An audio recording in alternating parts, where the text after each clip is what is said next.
J'ai le plaisir d'accueillir Daniel Cohn-Bendit, que bien sûr tout le monde ici connaît, a déjà vu, etc. Et on va passer donc une heure à peu près, une heure et quart avec vous, Dany. Ma première rencontre avec Dany Cohn-Bendit, elle date vraiment de très très loin. J'avais 15 ans. J'avais 15 ans. Ça peut arriver à tout le monde. J'avais 15 ans, c'était un soir. C'était un soir de mai à la télé. On regardait avec mes parents, alors plutôt centre droit, hein, les parents. On regardait à la télévision en noir et blanc les informations et tout d'un coup sont apparus trois personnages un peu tombés de la planète Mars, en quelque sorte, dans cette étrange lucarne. Et il y a eu un coup de frais, il y a eu un coup de vent assez étonnant qui m'a stupéfié, parce que moi à l'époque c'était plutôt ce qui m'intéressait était plutôt la bataille entre Merckx et Okana, ou alors l'homme sur la Lune. Et puis tout d'un coup est arrivé à ce moment-là cet air frais, et c'était évidemment un souvenir. C'est peut-être mon premier souvenir politique en quelque sorte. Et puis après, il y a le Dany Cohn-Bendit qu'on connaît aussi, dont on a suivi un petit peu la carrière, député européen durant 20 ans, hein, c'est ça, je crois. Et puis, bien sûr, le travail qui a été fait auprès pour la création d'Europe Écologie, la fameuse passion pour le football, connue également aussi. Et puis, il y a des choses qu'on sait un petit peu moins. Par exemple, vous avez été pendant longtemps, hein, presque 10 ans, une sorte de Bernard Pivot allemand sur une émission de télévision pour la télé suisse, je crois, et puis la télé allemande, avec la lecture de 4-5 livres par mois. Et puis maintenant, on a le Dany Cohn-Bendit qui est animateur radio tous les matins à 7h55. Et là, je vous conseille vivement ces 5 minutes d'humeur de Dany sur Europe 1. Alors merci d'être venu, et puis on va parcourir un peu ensemble quelques éléments qui sont dans un petit livre que je vous conseille tout à fait, qui s'appelle « Pour supprimer les partis politiques », c'est déjà presque un programme en quelque sorte, qui est paru donc aux éditions Indigènes, ici, que vous pouvez trouver. Dany, ça commence ce livre par une histoire prénatale assez étonnante, l'histoire de Dany Cohn-Bendit qui naît le 4 avril 1945. Alors si on fait 9 mois en arrière, on tombe sur le 4 août 1944, si mes calculs sont bons. Le 4 août 1944, c'est les Américains rentrent dans Florence, la division Leclerc débarque en Normandie. C'est un signe astrologique, ça, presque. Alors d'abord, vous avez du courage d'être venu aujourd'hui, donc c'est moi qui vous remercie, parce que par une telle chaleur, on est vraisemblablement un peu mieux au bord, sur la plage, donc voilà. Oui, bon, c'est une histoire que j'ai tellement racontée, mais qui est très simple, c'est que mes parents, alors j'ai un frère qui a 9 ans de plus que moi, qui est né en 1936, donc avant la guerre. Mes parents ont émigré d'Allemagne en 1933. Mon père était avocat et il a dû émigrer pour des raisons politiques d'abord, avant qu'on chasse les Juifs. Et mon frère donc est né à 1936 à Paris. Et avec le débarquement des Alliés en Normandie, mes parents ont, réussi à la première possibilité biologique de faire un enfant de la liberté. Donc en fait, voilà, je suis tombé dans la potion magique de la liberté, et donc en étant né en avril 1945, mais en étant conçu et pour après donc le débarquement des Alliés, la libération de l'Europe par les Alliés. Alors après, il il y a bien sûr ce qu'on connaît un peu de mai 68, mais je voudrais pas qu'on s'attarde trop sur mai 68. Ce qui m'intéresse plus... Moi, j'ai fait un livre qui s'appelle Forget 68. Voilà. Et donc, oublions 68, c'est fini, c'est passé, c'était il y a 3 siècles, c'est juste après le débarquement des croisés au Moyen-Orient. Et je ne crois pas qu'on puisse en permanence essayer de réécrire l'histoire en fonction de 68. Donc c'est bien qu'un môme de 15 ans m'ait vu pour la première fois, mais voilà, je ne crois pas que 68 nous aide beaucoup pour comprendre le monde d'aujourd'hui. Pour une simple raison, c'est que 68 a complètement changé la société. Et donc la société d'aujourd'hui n'a rien à voir avec ce qu'était la France, ou ce qu'était l'Europe, ce qu'étaient les Européens dans les années 60. La fameuse histoire, tout le monde raconte les mêmes rengaines, c'est-à-dire une femme mariée au milieu des années 60, si elle voulait ouvrir un compte en banque ou embaucher quelque part, elle devait avoir une lettre écrite de son mari. C'est un monde, tous les jeunes ils disent non mais tu racontes des histoires, c'est pas vrai, etc. Voilà, donc la réalité en fait des sociétés des années 60, cette réalité a explosé, pas seulement en 68, depuis 68 après tout ce qui s'est passé, et aujourd'hui on a le mariage pour tous, et tout va bien, et tout est très bien, et les choses avancent dans la bonne direction. Voilà. Alors oublions 68, forget 68, mais par contre allons 12 ans après, parce que vous rendez, non pas hommage, mais vous parlez d'un personnage formidable dans ce petit livre, que vous avez souvent rencontré et pour lequel il y a eu à un moment donné une conférence formidable à Louvain-la-Neuve, c'est Cornelius Castoriadis. Et je vous conseille vivement, vraiment, d'écouter, on le trouve assez facilement sur Internet, une incroyable conférence entre Cornelius Castoriadis, ce formidable philosophe, psychanalyste, et puis et vous, c'est à Louvain. Et là, on entend, il n'y a pas de vidéo, mais on entend véritablement le respect incroyable que vous avez par rapport à ce très grand bonhomme, qui a une très belle voix de baryton et qui en même temps dit des choses d'une actualité incroyable. C'est un peu comme si vous, je sais pas, si vous imaginez un élève de Socrate qui est amené à discuter avec Socrate. Donc évidemment, il a un respect incroyable, qu'il soit d'accord d'ailleurs ou pas toujours avec lui, car dans ce débat, alors c'est à Louvain-la-Neuve en Belgique, parce que j'étais interdit de séjour encore à l'époque en France, et donc je n'ai pu rencontrer Corneille, comme on l'appelait à l'époque, qu'à Louvain, à l'université de Louvain-la-Neuve. Mais oui, Castoriadis m'a évité, enfin il n'est pas le seul, il y a Edgar Morin, il y a des tas de penseurs, mais m'a évité tous les pièges du marxisme.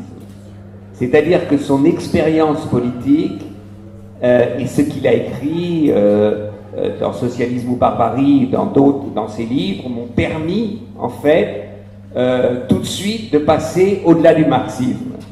C'est pour ça que ça a été une chose très importante pour moi, parce que, disons, c'est lui qui m'a fait comprendre qu'il y a dans le marxisme, en fait, une tentation totalitaire.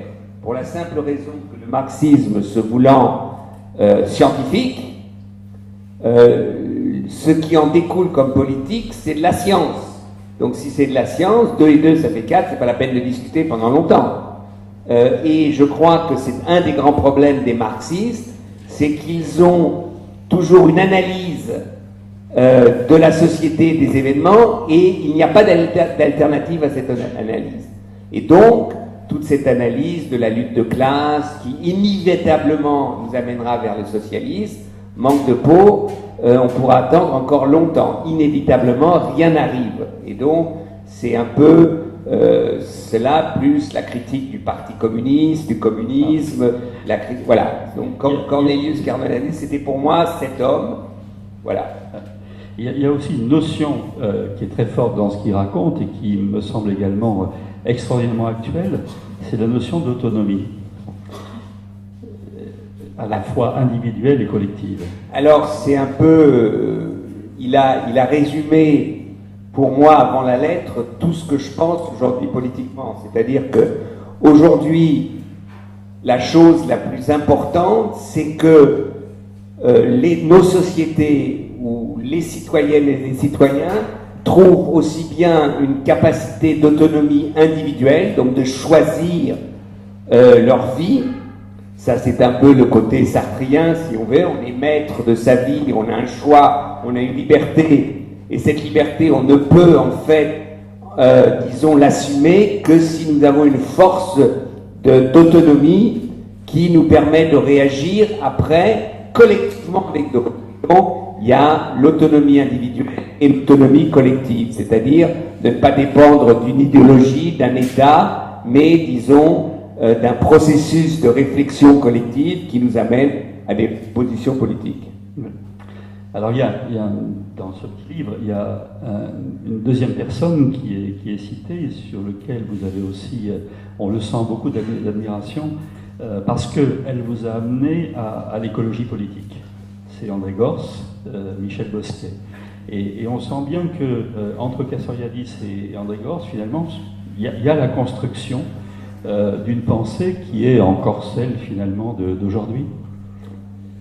C'est-à-dire que là aussi, André Gorz, qui était un sartrien marxiste, en fait, s'est émancipé de ce marxisme en pensant l'écologie, c'est-à-dire le rapport des êtres humains, notre rapport à la science et notre rapport à l'environnement et notre rapport à la nature. Et bon, le marxisme traditionnel, c'est la maîtrise de la nature par la science, et André Gorz, justement, démontre que l'émancipation passe justement par de dépasser cette maxime de vouloir maîtriser la nature. Et ce qui m'a fasciné à l'époque, c'était après l'élection, juste après l'élection de Valéry Giscard d'Estaing, donc en 1830, je sais plus, enfin, il parle toujours, donc c'était il n'y a pas longtemps. Et donc André Gorz a fait Michel Bosquet dans l'Observateur le discours que devrait tenir Valéry Giscard d'Estaing. Et c'est fantastique parce que c'est un discours qui met l'écologie, qui met les problèmes de l'avenir de la planète en perspective pour un président de la République. Et c'est pour moi le début de ce que pour moi, le début de l'écologie politique mise en pratique.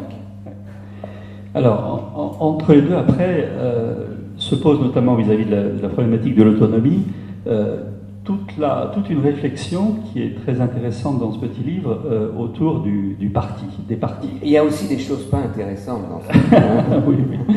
Mais il y a donc une réflexion qui est autour des partis, avec un titre un petit peu provocateur comme à main, pour supprimer les partis politiques. Alors il y a quand même un point d'exclamation et un point d'interrogation dans le titre, ce qui laisse quand même ouvert. C'est-à-dire que les éditeurs, qui sont un peu cochons, voulaient qu'un point d'exclamation. Et je leur ai dit, mais dans le Talmud, il faut toujours un moment de réflexion. Donc c'est point d'exclamation et en même temps réflexion. Parce qu'évidemment, en démocratie, s'il n'y a pas de parti politique, on ne sait pas comment organiser la démocratie. Donc c'est pas si simple que ça. L'idée de ce petit livre, c'est de démontrer que le fonctionnement des partis politiques, quels qu'ils soient, est un fonctionnement qui est complètement absurde. Parce que, en tant que militant d'un parti politique, on passe, allez, je ne veux pas exagérer, au moins 60% de son temps, non pas à discuter avec la société, mais on passe son temps à des prises de position internes au parti, des luttes de des prises de pouvoir, etc. Et c'est ça qui est terrible, c'est-à-dire que les partis politiques, aujourd'hui, ne sont plus perçus et ne sont plus des lieux où on essaye de comprendre l'évolution d'une société, de la réalité, etc. Ce sont des machines à pouvoir, un mini-pouvoir. Alors un pouvoir, c'est un maire, c'est un ça peut être dans un quartier, il y a toujours des échelons de pouvoir. Et quand vous êtes dans un parti politique, vous partez à la conquête de ces échelons des plus petits, voilà, jusque vous avez en France aujourd'hui, allez, 200 personnes, non plus, oui, 300, 400 personnes qui rêvent de conquérir leur parti pour les élections présidentielles. Alors, évidemment, vous allez me dire, ils vont pas tous, ils ne croient pas tous pouvoir être président de la République. Non, mais être le meilleur candidat de votre famille politique aux élections présidentielles, vous entrez déjà au panthéon de la politique. Hein, Noël Mamère, pour l'instant, c'est le meilleur écologiste. Il a fait 5% et des poussières. Ça a servi à ce que le vieux Le Pen soit au deuxième tour, mais ça ne fait rien. Il a fait 5%. C'était important, c'était l'expression d'une écologie politique. Et aujourd'hui, donc, vous avez à la gauche de la gauche, vous avez au centre, à droite, en haut, en bas, etc., des gens qui disent on va faire le meilleur résultat. Et puis, vous avez au moins une cinquantaine de personnages politiques qui, en se rasant ou en se lavant, si ce sont que des femmes, donc elles ne se rasent pas, mais elles sont souvent devant leur miroir. Elle se rêve potentiellement en tant que présidente ou président de la République. Et c'est ça qui tue le débat politique, parce que la seule chose qui est intéressante, c'est qui va être le maire de Metz, qui va être le président de la commune des communautés, qui va être le président de ou la présidente de la région, voilà, et c'est ça. Et je crois que il faut trouver autre chose. Seulement, j'ai pas trouvé et on n'a pas encore trouvé. Voilà le problème.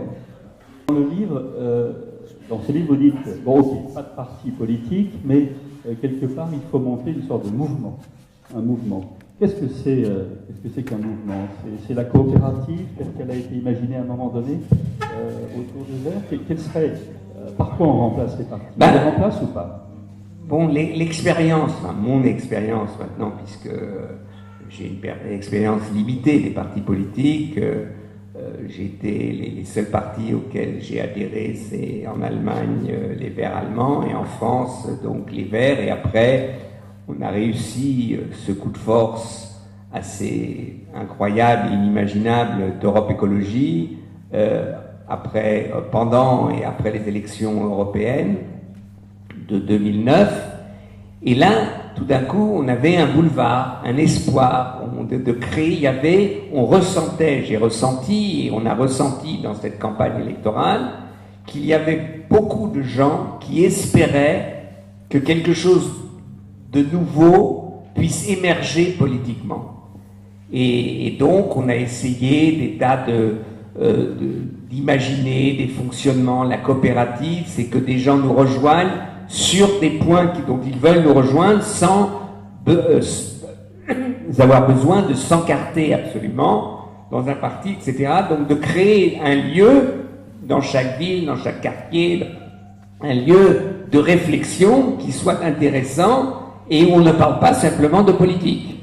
On peut parler d'autres choses aussi, mais simplement où les gens se réunissent et peuvent surmonter peut-être un isolement et rejoindre justement d'autres gens, des citoyennes, des citoyens qui ont envie justement de discuter d'art, de culture, de politique, de sport, sur le dopage, n'importe quoi, mais donc de créer un référent ou une référence, disons, citoyenne dans des quartiers, dans les villes, etc.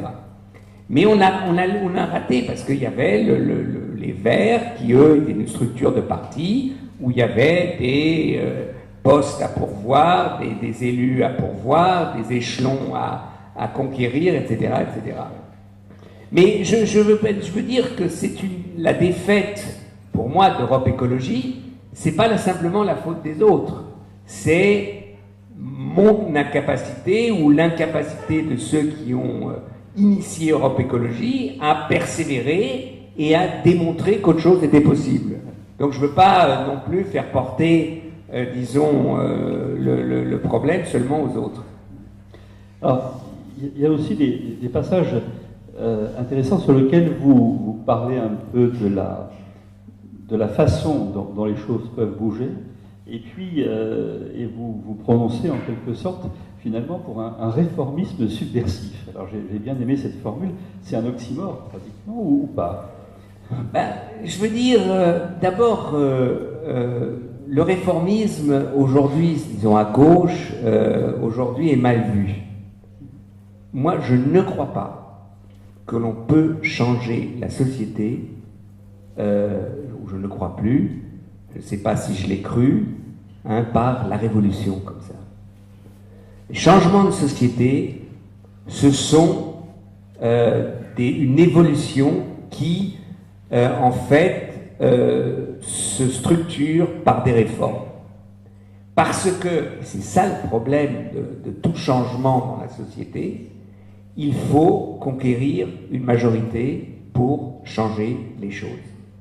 Si vous n'avez pas une majorité, vous pouvez avoir raison. Prenez l'exemple, un exemple concret. Aujourd'hui, s'il faut attendre la révolution en France pour que la France sorte du nucléaire, on l'a dans le baba. C'est pas pour demain. Donc, quel est, et là on en arrive au mouvement, quelles sont les réformes, quel est le mouvement qui puisse faire changer la société française? D'un autre côté, prenez l'Allemagne. Je sais que parler d'Allemagne en ce moment en France, c'est gonflé. Je vais quand même essayer. Madame Merkel, je sais, tout le monde la déteste, etc. Mais, quand il y a eu Fukushima, Madame Merkel était arrivée au pouvoir en Allemagne avec comme programme d'arrêter la sortie du nucléaire qui avait été décidée par la coalition des sociodémocrates et des Verts, c'est-à-dire le gouvernement Schröder-Fischer. Madame Merkel avait dit, si j'ai une majorité avec les libéraux, j'arrête la sortie du nucléaire et je remets le nucléaire sur les rails. La première coalition, c'était avec la sociodémocrate, elle n'a pas pu le faire, la première grande coalition, et après elle a eu une majorité avec les libéraux, et elle a en fait arrêté la sortie du nucléaire. Et puis il y a eu Fukushima. Et après Fukushima, son ministre de l'Environnement, je m'en rappelle, il avait un herpès sur les lèvres, il allait très mal, il est arrivé à la télé, il a dit, alors c'est un type de droite, chrétien-démocrate, il a dit, rien ne sera plus comme avant après Fukushima. Il faut qu'on se pose la question du nucléaire parce que Fukushima démontre dans une société quand même ultra sophistiquée qu'est le Japon que l'accident ultime et majeur peut avoir lieu. Donc c'est une voie de garage. Et Madame Merkel, une semaine après, décrète la fin de la sortie et décrète que maintenant son programme sera la sortie du nucléaire. Pourquoi ? Parce qu'à cette époque, 70% des Allemands étaient pour la sortie du nucléaire. Donc, on peut dire de droite ou de gauche, mais la gauche française, la plus radicale, qu'elle soit parti communiste, parti socialiste, je ne sais pas qui, ma grand-mère, mon grand-père, eh bien, ne sont pas pour la sortie du nucléaire. Alors que la droite allemande l'a fait. Alors on peut dire après, oui, mais ils ont autre chose. On pourra discuter, mais je veux dire, donc, s'il y a dans une société une sensibilité de volonté de changement, eh bien, des réformes structurelles changent la société. Mais ça doit se décider, c'est pas un coup de boutoir, etc.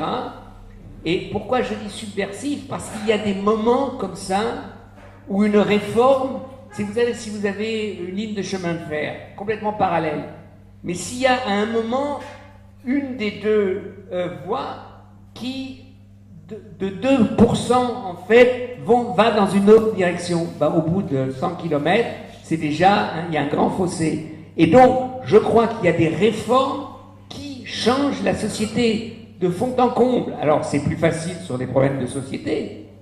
Je veux dire, aujourd'hui, moi, je suis toujours étonné. j'ai parlé tout à l'heure du mariage pour tous. Il y a 10 ans aux États-Unis, 37% des Américains étaient contre le mariage pour tous, et 37 étaient pour et 57 contre. 10 ans après, là il y a eu la décision de la Cour suprême. Pourquoi la Cour suprême a décidé comme ça? Parce que 57% des Américains sont pour le mariage pour tous. Et de Dieu, Hollande, il aurait dû faire un référendum qu'on arrête avec ces bêtises. Il aurait eu 60 à 65% pour le mariage pour tous et les autres auraient dû fermer leur gueule et on aurait économisé des tas de manifestations qui parlaient d'autre chose. Je veux dire par là qu'il y a des fois des évolutions dans la société que des réformes après entérinent. Voilà. Un point, ça a été évoqué tout à l'heure, qui est très important dans l'actualité actuelle, c'est ce qui se passe en Grèce. On a l'impression d'avoir face à nous une sorte de tragédie grecque, avec aussi avec ses acteurs, avec comment dire, une sorte de point de non-retour qui peut être atteint, etc. On a besoin, je crois, d'un peu de décryptage par rapport à ça. Vous avez dit dans une interview, notamment je crois que c'était au Monde, on est face à des gens qui ont des postures des deux côtés. Est-ce que c'est toujours bien le cas après le référendum, avec maintenant, comment voir la suite? Alors, attention, disons le côté de ceux qui défendent comme solution l'austérité. Vous avez l'Allemagne, la Hollande, la Finlande, les États baltes, etc. Pour des raisons différentes, comme, disons, pour parler des Grecs, il y a une posture qui dit l'austérité c'est le mal absolu, et l'autre qui dit s'il n'y a pas d'austérité c'est le mal absolu. Ce qui est intéressant dans ce qui est arrivé en Grèce, si on parle d'aujourd'hui, c'est que Tsipras, en fait, a fait d'abord un pari démocratique, qui semblait être démocratique, c'est-à-dire à un moment où les négociations étaient de plus en plus difficiles, même si elles avançaient, il a sifflé la fin de la récréation, il a dit « je fais un référendum ». Et donc toute la gauche bien pensante et tout le monde a dit « bravo, c'est la démocratie ».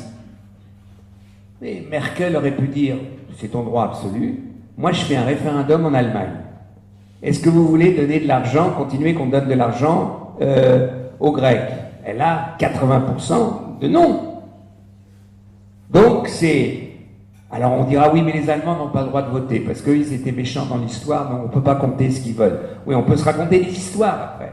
Je veux dire, le problème de la démocratie européenne, ce ne peut pas être un problème de démocratie nationale. Si vous voulez un espace démocratique européen avec des référendums, ça ne peut être qu'un référendum européen. Donc si vous faites un référendum sur l'austérité en Europe, et on voit après si on veut une nouvelle orientation. Mais je crois que là, Tsipras a voulu démontrer sa force qu'il avait, que tout le monde connaissait en Grèce, mais il a fait une erreur. Pourquoi? Parce qu'après son nom, et quand il a vu, je veux dire, il faut voir posture. Le dernier discours de Tsipras, avant le référendum, sur la Grande Place également, il y avait deux contenus. Un contenu, nous les Grecs, on a inventé la démocratie, c'est ce qu'on a apporté à l'Europe. Je dis mollo camarade, hein, quand même. La Grèce a le pays, est le pays où il y a le parti le plus fasciste d'Europe, Aube dorée. La Grèce avait les partis communistes les plus staliniens de l'Europe. Troisièmement, la Grèce avait une partie, au moins 50% des Grecs étaient pour le régime des colonels, un régime militaire, et dernièrement, 70 à 80% des Grecs ont suivi l'Église orthodoxe pour être du côté des Serbes contre les musulmans bosniaques. Alors, pour avoir inventé la démocratie, je veux dire, il faut qu'on discute un peu. Et moi, je sais, parce que j'étais à l'époque, justement, de la Bosnie, J'étais en Grèce, j'ai discuté, c'était incroyable. C'était incroyable les débats. Bon, ça c'est une chose. Deuxièmement, il a dit, avec un nom, en 48 heures, j'ai un accord avec les créanciers. C'était un mensonge. Il savait qu'il n'aurait pas un accord en 48 heures. Bon, donc, ça c'est la posture grecque. De l'autre côté, on n'arrête pas de dire, les Grecs n'ont pas fait ceci, les Grecs n'ont pas fait cela. C'est vrai. Mais ce qui manque du côté des créanciers, du côté des super, de ceux qui donc sont pour une politique très dure, c'est de ne pas comprendre comment une société peut évaluer et changer. Parce que les arguments qui disent « Regardez ce qu'ont fait les pays baltes, regardez ce qu'a fait la Slovaquie, regardez ce qu'a fait la Slovénie », ce qu'il faut discuter, c'est une chose de venir d'en bas et de lentement monter, et donc le niveau de vie augmente lentement, ou d'avoir un certain niveau de vie et que vous perdez en 2 ans 30% de votre niveau de vie. Je veux dire, les êtres humains sont comme ça. On ne peut pas comparer l'un avec l'autre. Et d'ailleurs, regardez en France ou en Allemagne, si le niveau de vie baisse, allez, de 3%, c'est la cata. Les gens disent, on a du mal à vivre. Mais imaginez, moi je connais une enseignante grecque qui était enseignante, qui gagnait environ 1500 ou 1600 euros et qui est aujourd'hui à 700, 800 euros. Donc c'est une société qui ne supportait pas cette descente en enfer. Et c'est pour ça qu'il fallait trouver un compromis qui justement permette de redonner de l'espoir aussi à la société grecque. Alors au dernier moment, pourquoi Tsipras tout d'un coup a complètement changé? Parce qu'il a fait faire une étude par des gens en confiance sur qu'arriverait-il à la Grèce, à la société grecque, si on sortait de l'euro, il sortait de l'euro, et il retournait au drame. C'était la cata. C'était une baisse de niveau de vie encore de 30 à 40%. Et alors on dit oui mais l'Argentine, oui mais la Grèce, qu'est-ce qu'ils exportent? Ils ont le tourisme d'un côté, qu'est-ce qu'ils exportent? Rien. Des olives, des pistaches, mais c'est tout. Donc je veux dire, c'est pas un pays qui peut s'en sortir aussi facilement. Et là, pris entre le piège de 80% de sa population qui ne voulait pas sortir de l'euro et la difficulté des mesures, eh ben il a dit la solution la moins pire, c'est d'accepter les conditions des créanciers. C'est pas une bonne solution. Mais c'est dans la construction européenne telle qu'elle est aujourd'hui, qui est une construction intergouvernementale, un meilleur compromis n'était historiquement pas possible, ou on ne l'a pas vu. Voilà, c'était possible, mais en tout cas, les forces en présence n'ont pas réussi à le trouver. Vous êtes allé aux États-Unis il y a quelques semaines, 6 semaines je crois, à peu près. 10 semaines, à travers tout le sud américain. Comment vont les États-Unis? Quel état, dans quel état ils sont? Qu'est-ce qui se prépare? Qu'est-ce qui peut se passer pour les prochaines présidentielles sur le poste Obama? Alors d'abord, je ne suis pas docteur. Hein. Donc écoutez, moi, ce qui m'a fasciné, donc on est parti du Texas, et après, de la Nouvelle-Orléans, on a remonté en voiture le Mississippi, donc plusieurs petites villes, passant par, après, Memphis, Nashville, et on est redescendu en Floride, on est remonté en Alabama, on a passé par Charleston, 3-4 semaines avant le drame, Savannah, et après Washington et New York. Ce qui est fascinant, c'est que, en fait, la guerre de sécession, 1862, est toujours présente dans les esprits. Vous avez dans le sud des États-Unis, j'ai fait que le sud, dans le sud, il faut savoir que les sécessionnistes commençaient à la rivière qui sépare Washington de la Virginie. C'était ça le sud.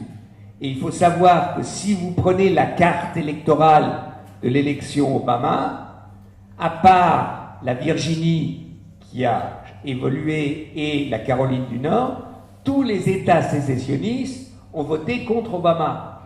Donc ça reste présent et vous êtes à la capitale du Texas qui est Austin, il y a un Capitole et à côté il y avait un mémorial pour la guerre de sécession et vous aviez le drapeau des sécessionnistes. Donc tout le débat que vous avez entendu, c'est qu'il y avait le drapeau des sécessionnistes, enfin dans plusieurs endroits. Et le sud des États-Unis, il y a deux mémoires en fait qui sont en concurrence.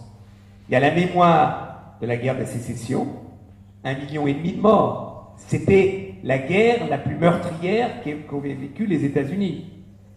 Et dans le sud, une mémoire de la sécession, un prestige des sécessionnistes qui existent. On voit, vous avez des tableaux qui, à la mémoire de telle bataille remportée par un général de sécession, etc. Et vous avez toute une histoire et des musées et aussi des affiches qui parlent du mouvement d'émancipation des Noirs. Et si vous prenez ce qui nous a fascinés, c'est en fait, près de la Nouvelle-Orléans, il y a une ancienne plantation qui s'appelait Whitney Plantation. Vous avez vu Django Unchained, le film? Une partie de Django Unchained est tournée dans cette plantation. Et en fait, le lieu a été racheté par un avocat, mais c'est un professeur d'université du Sénégal qui a mis en place ce musée. Et ce qui est extraordinaire, c'est que c'est la seule plantation qui parte des esclaves. Vous rentrez, on vous donne... vous êtes Colin Wilson, esclave, né dans cette plantation, etc. Et il vous raconte la vie, et il nous a lui-même fait la visite, il vous raconte la vie des esclaves. Comment les esclaves étaient condamnés, quelles étaient les punitions, etc. Vous voyez les lieux, et c'est inimaginable. Vous comprenez ce qu'a été l'esclavage, et comment cet esclavage, donc, est resté encore comme une blessure profonde dans la mémoire et dans le corps des Noirs. Et puis vous continuez après le Mississippi, et là, vous avez deux grands musées, un à Memphis, à la mémoire de Martin Luther King, et un à Atlanta aussi. Et là, il vous montre l'histoire de l'émancipation, de la lutte des Noirs pour leurs droits. Mais c'est incroyable, quoi. La lutte pour le droit de prendre n'importe quelle place dans un bus. La lutte qu'on connaît plus des enfants pour aller dans n'importe quelle école, pour avoir le droit de vote, etc. Il y a, par exemple, à Atlanta, il y a un bar. On vous met au bar, et là, asseyez-vous. Et les bars, il y avait des bars qui étaient, les trois quarts des bars étaient interdits aux Noirs. Alors, imaginez que vous êtes noir, et il vous donne maintenant un petit haut-parleur autour des oreilles, et ils vous disent, écoutez ce que les Noirs entendaient, et on va voir combien de temps vous allez résister. Donc vous avez ça aux oreilles, et c'est horrible. Alors évidemment, comme moi, quand on en a vu plus dans les manifs et tout ça, on résiste. Mais c'est quand même, c'est là où vous apercevez ce qu'était la ségrégation. Ce qu'était l'agrégation encore pendant, il y a 30 ans, 40 ans, 50 ans. Eh bien, toute cette histoire-là, elle est encore dans le sud des États-Unis. Et c'est pour ça que l'élection de Obama, et quand vous voyez le petit jeune là, qui a tué 13-14 personnes dans une église à Charleston, il dit des deux choses, les Noirs nous prennent nos femmes, et les Noirs ont pris le pouvoir. Il pense à Obama. Et c'est ça la réalité. Mais d'un autre côté, vous partez de la Nouvelle-Orléans, et vous avez quelque chose de fantastique qui est le blues.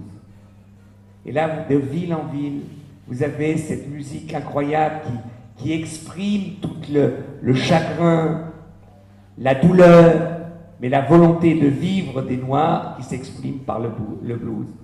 Et Billy King, qui est mort, il est mort le jour où nous on était à Memphis. Et on a vu les Noirs pleurer. C'était un grand symbole. Donc je crois qu'il y a aussi toute une histoire de l'émancipation des Noirs, passe évidemment par la musique.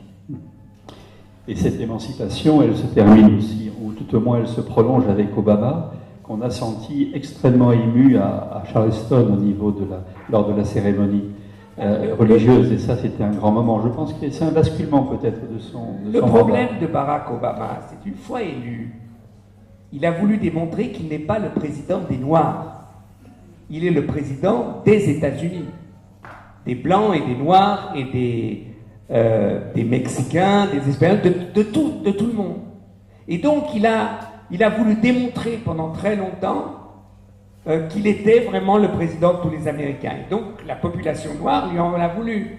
Et puis il y a eu toutes ces tueries de jeunes noirs qui ont été tués dans plusieurs, etc.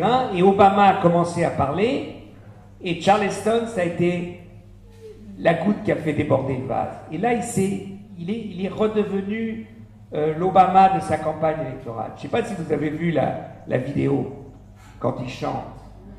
Mais il faut voir. Et d'abord, il parle. Un discours très, très émotionnel. Et puis, il s'arrête. Et on voit qu'il lutte avec ses larmes, qu'il lutte avec ses émotions pendant une dizaine de secondes. Et après, il commence à chanter cette chanson religieuse. Et les Noirs derrière lui, c'est le sourire, ils se lèvent tous. Enfin, il nous a rejoints. Et ça, c'était très impressionnant. Et moi, je persiste et signe à dire qu'Obama restera dans l'histoire des États-Unis un très grand président. Il a réussi la réforme sanitaire, Obamacare, qui a donné quand même à près de 30% une protection, disons, sanitaire qui n'existait pas. Il a réussi, disons, le mariage gay. Il a réussi l'accord avec l'Iran. Il a réussi l'accord avec Cuba. Qu'est-ce que vous voulez de plus? Qu'est-ce que vous voulez de plus? C'est les réformes qui changent les États-Unis. Et dans 30 ans, aux États-Unis, dans 30 ans, on ne saura même plus qu'il y a eu cette rupture, ce fossé entre les États-Unis et Cuba. Et ce n'est pas le rapport avec Cuba simplement qui change, c'est le rapport des États-Unis avec toute l'Amérique latine, avec toute l'époque de la CIA, etc. C'est fini. Donc, je crois que... alors, quelle sera l'Amérique après Obama? Docteur, je ne sais pas. Hein. Voilà. Dans le livre qui retrace quelques humeurs de Danny, c'était l'année dernière, vous êtes assez admiratif sur Hillary. Une admiration qui continue? Si vous voulez, moi, qu'une femme devienne la première présidente des États-Unis, c'est vrai que ça aussi, ça change les choses. Et d'ailleurs, je trouve que, bon, on peut se poser la question, elle est légitime, mais pourquoi les États-Unis, c'est toujours clanique, quoi. C'est des dynasties. Donc il y a la dynastie Clinton, donc puisque son mari était président, elle doit devenir président, ou alors les Bush d'un autre côté. C'est vrai que c'est un problème. Mais elle a été très drôle. Par exemple, dans sa déclaration, elle a dit premièrement, je serai la plus jeune présidente des États-Unis. C'est vrai. Et je serai la première grand-mère présidente des États-Unis. Et ne vous en faites pas. Je me teins les cheveux depuis 15 ans. Donc pas de problème, vous ne verrez jamais une présidente avec les cheveux blancs. Je trouve qu'elle a su avec ironie surmonter un des problèmes, qui est le problème de son âge. Alors maintenant, est-ce qu'elle arrivera à reprendre un débat qu'avait commencé Obama, mais qui n'a pas réussi là?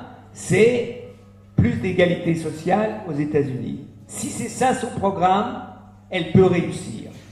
Mais il faut voir maintenant, parce que d'un autre côté, il y a l'Amérique profonde veut sa revanche contre l'Amérique d'Obama, contre l'Amérique des démocrates, et donc elle n'a pas gagné d'avance. Voilà, merci. On a voyagé de Grèce aux États-Unis, en Europe. Alors, on va prendre quelques questions à Dany Cohn-Bendit. La raison pour laquelle je demande la parole, c'est que dans vos interventions précédentes, notamment au Parlement européen, vous avez beaucoup parlé de l'avenir de l'Europe, et notamment dans vos bagarres avec M. Barroso, par exemple. Or, j'aimerais que vous nous en parliez aujourd'hui. C'est le problème majeur auquel nous allons tous être confrontés. Alors, vous avez parlé de l'Europe intergouvernementale. Je crois savoir que vous ne partagez pas cette vision totalement, que vous avez une autre vision de l'Europe. J'aimerais bien que vous nous en parliez un peu plus. L'Europe va mal. L'Europe n'y arrive pas. Donc il y a deux solutions maintenant. Une des solutions, c'est Marine Le Pen. On sort de l'Europe, de l'euro, et tout ira bien. Il y a des moments, avant de m'endormir, où je me dis, est-ce qu'on ne pourrait pas lui donner le pouvoir pendant 3 mois pour que les Français comprennent ce que cela veut dire? Car au bout de 3 mois, ils crieraient tout, papa, reviens, c'est terrible ce que nous fait maman, là, c'est pas possible. Parce que on doit critiquer l'Europe, telle que l'Europe fonctionne aujourd'hui. Mais face à la mondialisation, face à la dégradation climatique, face donc aux problèmes de la planète d'aujourd'hui, les États-nations, quels qu'ils soient, ne sont rien. Dans l'évolution de la mondialisation, l'Allemagne sera dans une dizaine d'années ce qu'est le Luxembourg pour l'Europe, au niveau mondial. Et la France, ce qu'est Malte pour l'Europe. Alors on peut vouloir devenir le Luxembourg ou Malte, mais je ne crois pas que c'est la vision de société, la vision de structurer notre vie que partagent beaucoup de citoyens. Donc, pour réguler la mondialisation, pour réguler le climat, pour arriver justement à lutter contre la dégradation climatique, nous avons besoin de cet espace européen. Et donc aujourd'hui, pour moi, le vrai débat, c'est entre les souverainistes qui veulent revenir, un retour à la nation comme seul espace de protection, ou ceux qui rêvent, qui pensent à une Europe fédérale qui est le seul espace capable de nous protéger dans le monde d'aujourd'hui tel qu'il est. Voilà le débat. Alors à partir de là, on peut critiquer le fonctionnement, on peut critiquer que pour le budget européen, il faille l'unanimité, etc. Vous savez, l'Europe a 500 millions, 530 millions de citoyens aujourd'hui. Le budget européen de l'Union européenne, c'est 1% du produit intérieur brut. 1%. Le budget fédéral américain est de 23% du produit intérieur brut. Alors vous pouvez enlever, on ne peut pas tant de soldats, etc. Je vais en parler tout de suite. Mais ça veut dire que si vous avez un budget européen, allez, disons, de 7% du produit intérieur brut, donc ça fait à peu près 700 milliards.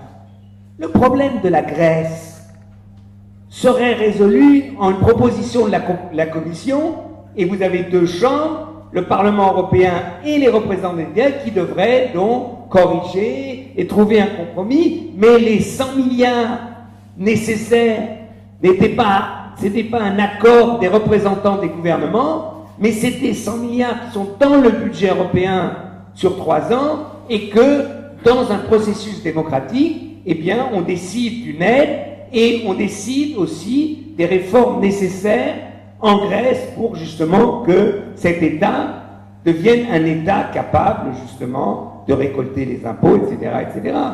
Donc voilà, c'est ça mon idée de l'Europe aujourd'hui. Il faut aller vers une Europe fédérale, avec une Europe qui a un budget, et ce budget, alors, c'est comme en France, eh bien, il y a une proposition du gouvernement, et c'est au Parlement de décider si cette proposition est bonne, s'ils veulent la corriger, la réformer, etc.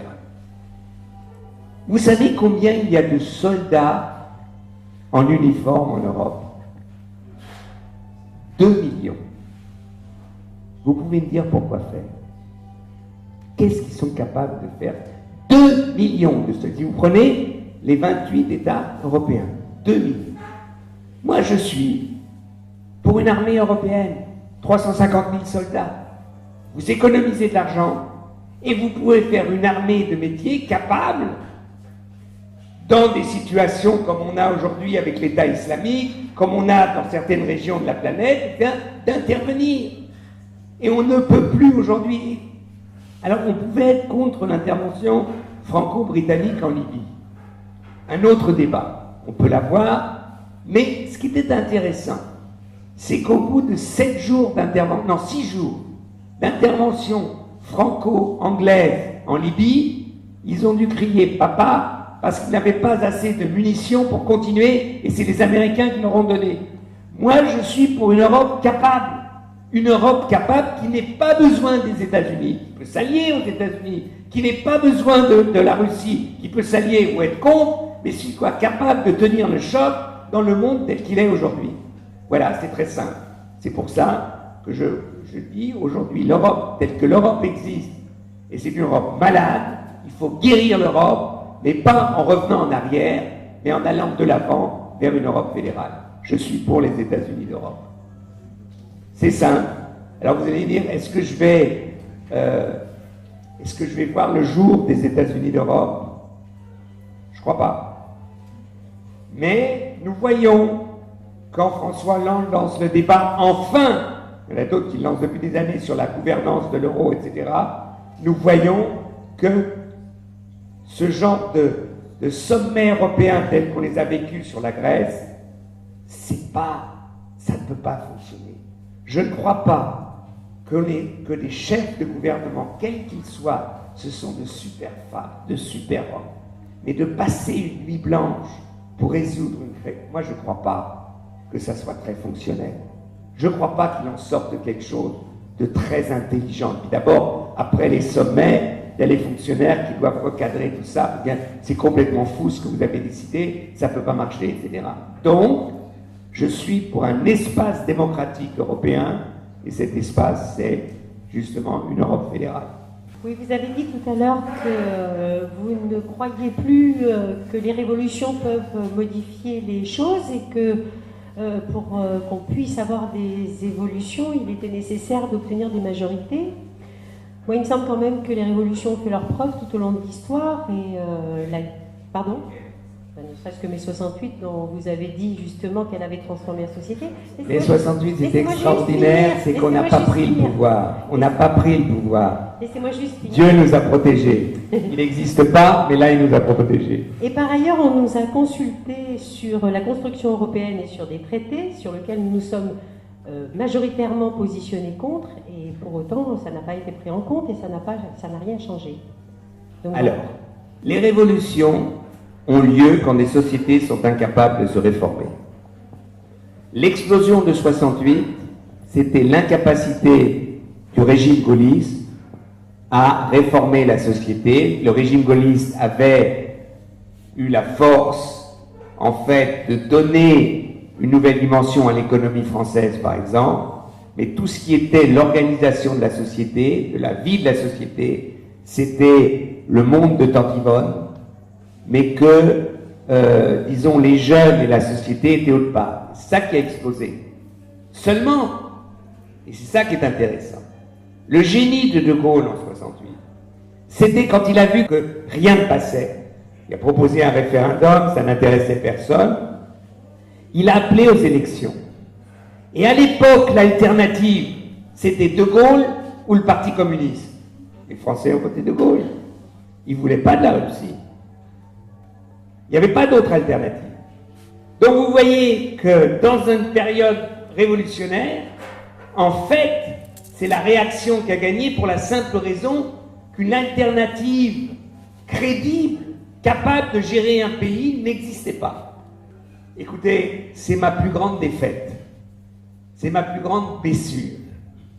Pourquoi? Parce que je crois, bon, alors, d'abord, toutes les erreurs de l'Europe d'avoir fait un texte de 350 pages que personne ne comprend, alors que les 30 premières pages étaient décisives.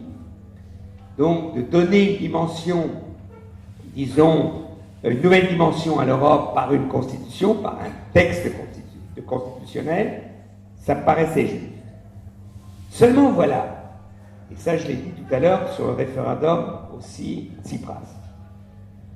Vous avez une constitution européenne. Moi je suis pour une constitution européenne, et je suis pour un référendum, mais je suis pour un référendum européen. Parce qu'est-ce qu'on a dit aux Français?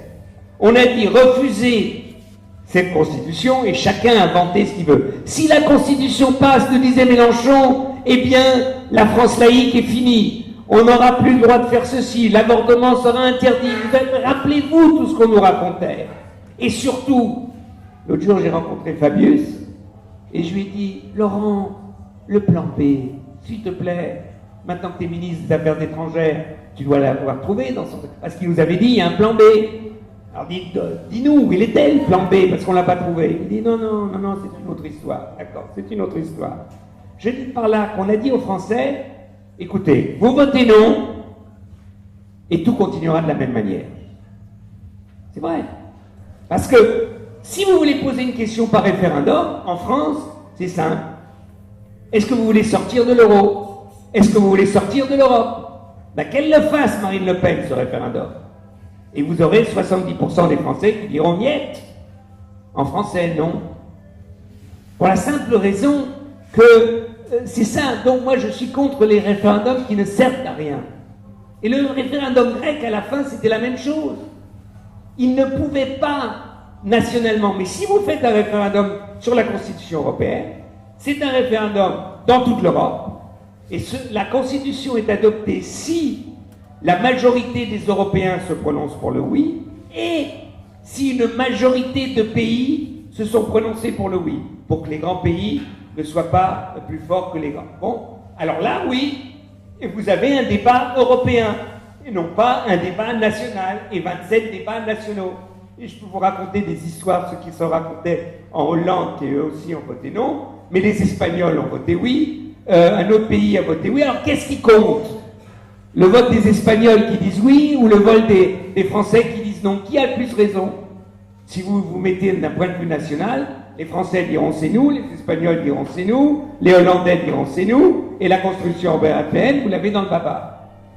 Donc, voilà, ce référendum tel qu'il était une erreur, et tout le monde sait qu'on dans les référendums tels qu'ils sont, comme ça, un référendum aussi général, eh bien, on ne répond pas à la question. On veut dire non à Chirac à l'époque, etc. Voilà. Donc, encore une fois, mais c'est vrai que la construction européenne, ça met du temps. Alors là, c'est là ce qui m'énerve un peu en France. Ouais, mais ça dure vachement longtemps. Tu te rends compte, depuis le traité de Rome 1957, tu te rends compte, ça fait 50 ans et on n'avance pas. Je dis, mollo les Français, quand est-ce que la France est devenue une démocratie? La Révolution française. Ah, on est tous fiers de la Révolution française. Hein, là, vraiment, c'est une révolution. Quand est-ce que la France est devenue une démocratie? En 1945. C'était longtemps après. C'est là que les femmes, pour la première fois, ont le droit de voter. La première fois. Donc, 1789, 1945, le temps que ça met une construction démocratique d'un pays. Alors, c'est vrai que la construction démocratique de l'Europe, eh bien, 50 ans, ce n'est rien. Le problème, c'est de savoir si notre horizon à nous, peut être un horizon national. Si on me démontre, et puis si les Français le veulent, ils veulent sortir de l'Europe, c'est la vie, hein, c'est comme ça. Si on me démontre que face à la mondialisation, face à la dégradation climatique, face à tous les problèmes qu'on a aujourd'hui dans l'économie, etc., eh bien, c'est le niveau national qui nous protège le mieux, Inch'Allah. Allez-y, on verra. Et ça, je crois que c'est une erreur. C'était toujours avec un grand plaisir quand vous voyez à la télévision. Et là, vous voir de visu, c'est quelque chose de très impressionnant. Et j'ai été très touché par votre voyage aux États-Unis, par ce que vous avez dit sur le président Obama. J'ai des réserves par rapport à la candidature de Mme Clinton, parce qu'il y a d'autres candidats démocrates, comme notamment Bernie Sanders, qui, à mon avis, est beaucoup plus proche des idées que vous défendez que Mme Clinton. Et quand vous avez parlé de l'esclavage, du musée de l'esclavage, j'ai trouvé que c'était très très émouvant. En même temps, je voudrais revenir en Europe, parce que l'autre pendant de l'esclavage, c'était la colonisation. Et en Europe, et en France en particulier, on ne parle pas de colonisation, on ne parle pas de la colonisation. Or, aux portes de l'Europe aujourd'hui, on se rend compte qu'il y a des milliers et des dizaines de milliers d'Africains poussés par la misère, par une misère qui est entretenue depuis les 50 ou les 60 dernières années, sont en train de remonter vers l'Europe avec aussi le réchauffement climatique qui fait que de plus en plus de gens pensent que c'est vers l'Europe qu'il y a la solution. Et moi, j'aimerais quand même, de la colonisation, quand on en parle, on dit tout le temps la colonisation comme si c'était un terme tout à fait anodin. Mais très peu de gens savent quelles étaient les conditions réelles de ce qu'était la colonisation. Et on n'en parle pas. Dans les années 30, entre les deux guerres, il y avait une politique de propagande coloniale qui était une politique atroce dont on ne parle pas dans ce pays.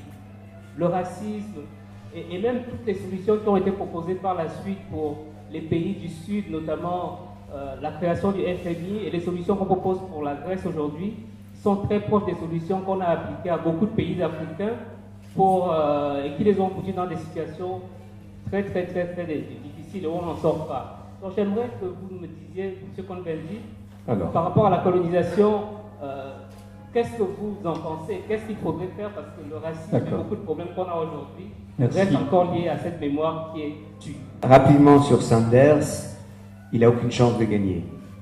Si les démocrates mènent Sanders, c'est bien simple, c'est Bush qui va gagner.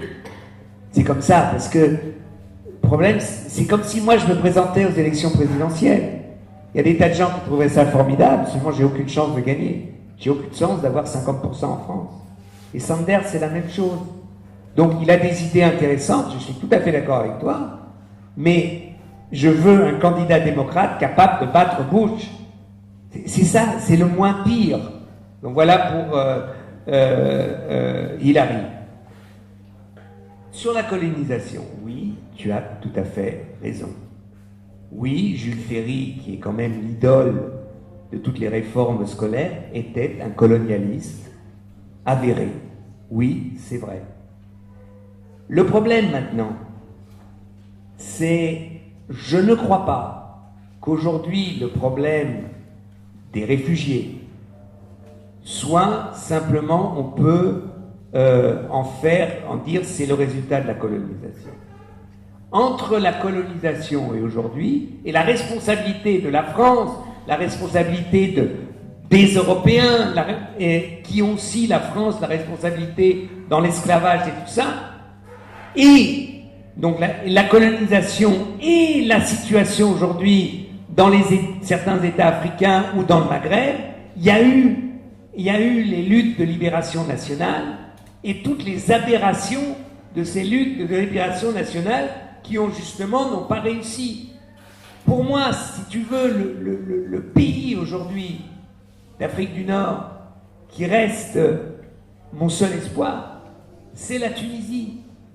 La Tunisie a réussi dans un formidable dialogue de société à avoir une constitution. J'en aurais écrit une autre, mais moi c'est inintéressant. C'est un compromis entre des islamistes qui ont compris qu'ils n'y arriveront pas et la société laïque qui, justement, c'est pour ça que la Tunisie est attaquée de front aujourd'hui par les intégristes et par le terrorisme. Parce que si l'expérience tunisienne réussit, c'est la démonstration qu'entre l'Iran et l'intégrisme d'un côté et le monde musulman, il y a une autre alternative qui est justement une alternative, un processus démocratique. Donc, si tu veux, et on peut parler de l'Algérie, de toute l'histoire du FLN, de tout ce qui s'est passé, de cette idée d'un tiers-monde, etc., avec tout ce que ça a eu de négation de la démocratie. Sur les réfugiés, par contre, là où tu as raison, on a construit la maison européenne. On a construit une maison, mais on a oublié les portes. Donc les gens rentrent par la fenêtre. Et c'est normal. C'est-à-dire qu'on n'a pas une gestion, une loi européenne sur l'immigration, le droit à l'immigration, l'accueil des réfugiés. Et là, on est confronté, et c'est vrai, à l'égoïsme des sociétés et des... Oui, ces réunions Là, on parle de l'intergouvernemental. Le Parlement européen a décidé, oui, lui a proposé, qu'il faut des quotas, que tous les pays prennent des réfugiés. Les ministres de l'Intérieur ont commencé à négocier. Alors les pays baltes ont dit, la Lituanie, 84 pour nous, mais pas 87, hein, non c'est trop. Hein. Les Allemands, 9000, mais pas 9100, c'est trop. La France ferme ses frontières à 28 000 en disant 7344, mais pas 7054. Ah non, non, c'est trop. Et chaque pays était comme ça. Et on a une loi européenne qui est les réfugiés doivent faire leur demande là où ils ont accosté l'Europe. Donc c'est évident que l'Italie, l'Espagne et la Grèce ont le plus de réfugiés. Comment vous voulez arriver par la mer autrement, hein? Voilà. Donc c'est injuste. Donc il faut se battre pour qu'il y ait plus de justice. Mais ça, il faut se battre. Si vous faites un référendum aujourd'hui en France et vous demandez aux citoyens français, est-ce que vous voulez qu'on accueille 50 000 réfugiés? Vous avez un cinglant non. C'est la réalité. Et la même chose en Allemagne. Donc il faut arriver justement de réforme en réforme, accueillir, élargir, Simplement de dire aux gens, vous êtes des salauds, c'est vrai, mais ça ne fait pas avancer le public. Donc voilà, c'est là le problème des réfugiés, pour moi, fondamental, parce que c'est la démonstration beaucoup plus que la Grèce, de l'égoïsme des sociétés européennes aujourd'hui.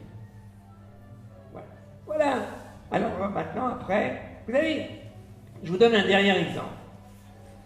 La Finlande vient de décider qu'il y aurait une loi, enfin le gouvernement va la proposer, la majorité va passer, que chaque citoyen finlandais va recevoir un revenu minimal d'existence de 1 000 €. Tout le monde aura le droit. Et tout le monde, 1 000 €. Il n'y aura pas d'autre aide sociale. Chacun, à partir de 18 ans, aura 1 000 €, les enfants, je ne sais pas combien, mais voilà. Et puis après, si vous travaillez, vous aurez plus, et si vous ne travaillez pas, vous avez 1 000 €. Ça ne peut fonctionner qu'à une condition, c'est qu'il n'y ait pas de réfugiés. That is the problem. Alors que ce revenu minimal d'existence, c'est juste. Et ça permettrait... Le problème de la Grèce, monsieur, c'est pas le programme du FMI, oui. Le problème de la Grèce, il est très simple. Premièrement, en Grèce, vous avez une assurance chômage. Donc, si vous êtes au chômage, on vous paye pendant 1 an. Et après, il n'y a pas de RMI, il n'y a pas de RSA. En Allemagne, on appelle ça Hartz IV. Il n'y a pas de protection sociale ou d'un revenu ou une protection sociale à minima. Après 1 an que vous êtes au chômage, vous n'avez plus rien. Et il reste les retraites. Et les familles se partagent les bouts de retraite. Donc, ce qu'il faut demander, c'est que l'Union européenne, dans les accords maintenant, mette dans un fonds public grec, un fonds pour un revenu minimum d'existence, ça sera 300 €, je ne sais pas combien, par personne qui n'ont pas de travail, et que les Grecs, et c'est là que je ne comprends pas, Monsieur Tsipras, le budget militaire de la Grèce, c'est 4,3 milliards €. Nom de Dieu, pourquoi faire? Quoi, pour protéger la Grèce contre les Turcs? Eh bien, on dit, nous, on vous protégera contre les Turcs. Pour protéger la... Non. Si les Grecs prennent les 4,3 milliards, 2 milliards, qui mettent dans un fonds de protection sociale, avec l'Europe qui met la même chose, vous avez une possibilité de lutter contre l'urgence humanitaire qui existe en Grèce. Mais il faut qu'on m'explique pourquoi la Grèce a besoin, dans cette situation, 2,3% du PIB grec, c'est même plus que la France, de 4,3 milliards pour son armée. Et que M. Tsipras, et je l'ai défendu, Dieu sait beaucoup, mais moi ce que j'accepte pas, c'est son alliance avec l'extrême droite. Et quand même, le gouvernement grec, c'est Mélenchon et Dupont-Aignan. C'est ça, le ministre de la Défense. Eh bien, moi, je vous dis, et c'est ça aussi que tous les gauchistes ici te disent, moi, je préfère que M. Tsipras fasse une alliance avec le centre libéral qu'avec l'extrême droite. Alors, vous allez me dire, je suis un libéral, peut-être, mais pour moi, le nationalisme qui existe dans la droite et l'extrême droite grecque est quelque chose de très dangereux. Donc voilà. Donc je veux dire, c'est pas toute la faute toujours du FMI. Hein. On peut avoir d'autres idées aussi. Je suis contre la politique du FMI, hein, tout simplement. Mais vous vous rendez compte ce qu'a dit Strauss-Kahn? La proposition de Strauss-Kahn, quand même, est dure. Il dit d'accord. On raye toutes les dettes des Grecs. 300 milliards. 300 milliards. Adja. Mais on leur donne plus d'aide. C'est-à-dire qu'ils commencent à zéro. Et tout ce qu'ils veulent financer, c'est de ce qu'ils produisent eux-mêmes. Et c'est la cata pour la Grèce. Ça sera extrêmement dur. Donc, réfléchissons, critiquons le FMI, critiquons l'Europe, mais ne croyons pas que la solution soit si facile. Amen. Voilà. Merci, Tani.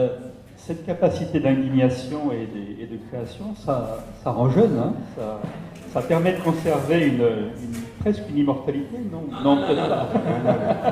Je suis vieux, Voilà. mais aux âmes bien nées, la valeur n'attend point Voilà. la valeur des années. Ok, merci beaucoup. Dan-